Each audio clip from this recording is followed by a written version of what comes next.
What's up guys? I have got the garage emptied out because I am actually going to try to spray some paint today. I won't be painting the car, but I will be trying to paint the underside of the hood, the hatch jamb, the back side of the gas lid, and hopefully the passenger side door jamb as well. I'm kind of waiting on the driver's side door. I'm not going to start those repairs until I get some paint down. I want to see some progress, and I think putting some paint on some of these things is really going to make me feel better about the progress that I'm making.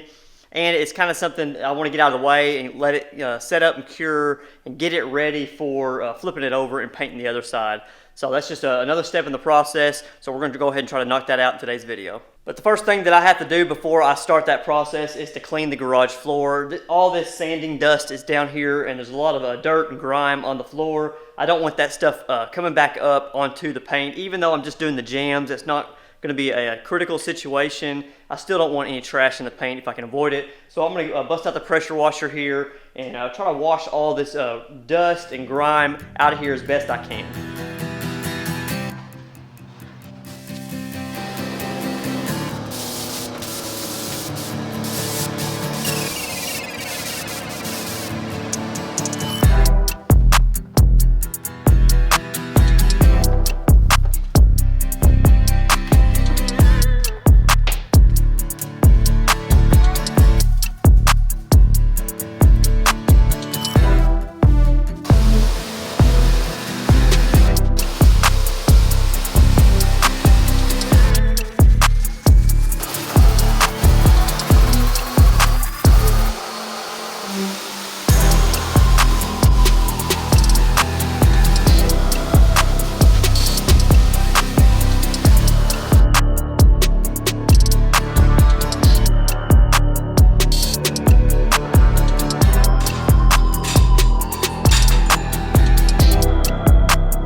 Alright, well it took me a little bit longer to get to this point than I anticipated. I forgot that I did not sand the door jambs of this door yet, so I had to take some 600 grit as well as a gray scuff pad.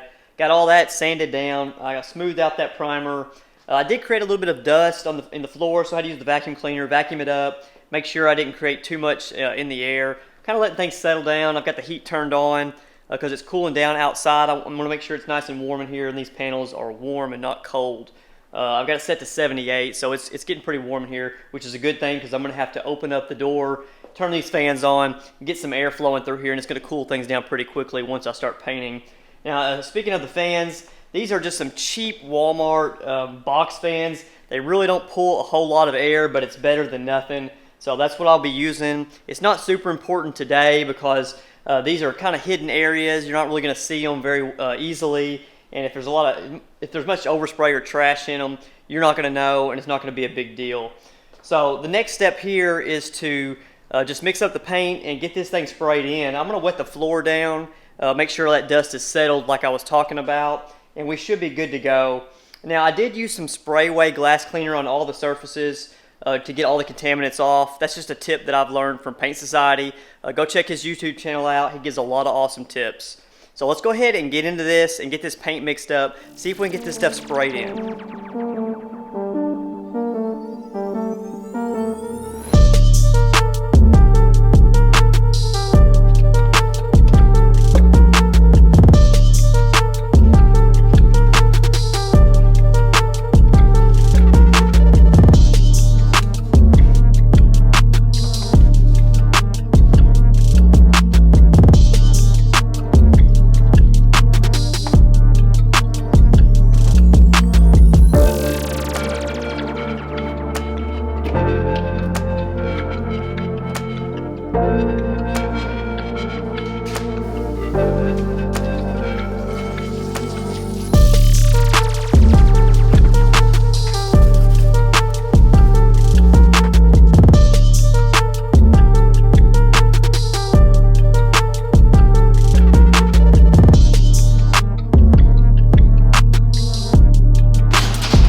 All right, as you see, we got the paint and the clear coat laid down. Everything turned out amazing.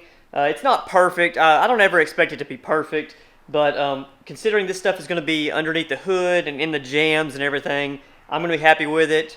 Really, the only thing left I have to do is to pull off some of this masking. Primarily the underhood sticker here. I want to make sure I pull that off so the clear coat doesn't bridge across and actually make it where it cracks as I peel it up. So I got to do that before it fully cures.